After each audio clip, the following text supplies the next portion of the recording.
Bicycle, bicycle, bicycle.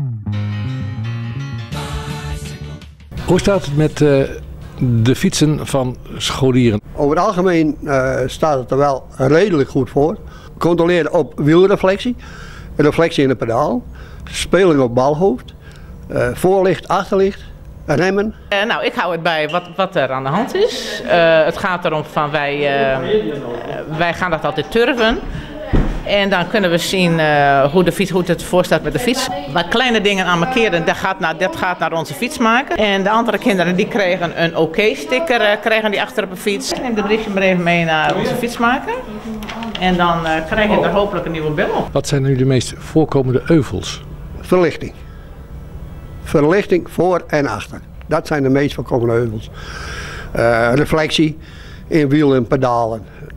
Dat komt ook nog veel voor. Maar voor de rest,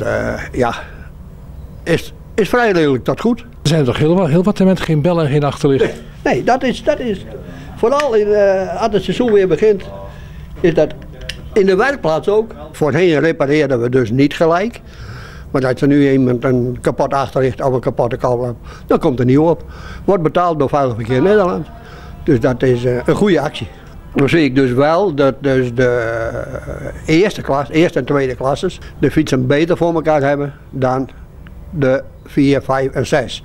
Ik bedoel, maar dat is, die jongens die nemen daar veel gemakkelijk afstand van.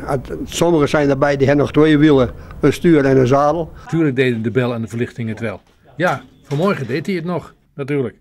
Maar wat is nou de meest gehoorde smoes? Zit er soms niet deze batterijen in, maar gisteren brandde die nog. Ja, is net kapot gegaan, vanmorgen brandt het nog. Dat hebben we heel vaak. Verrassend dichtbij.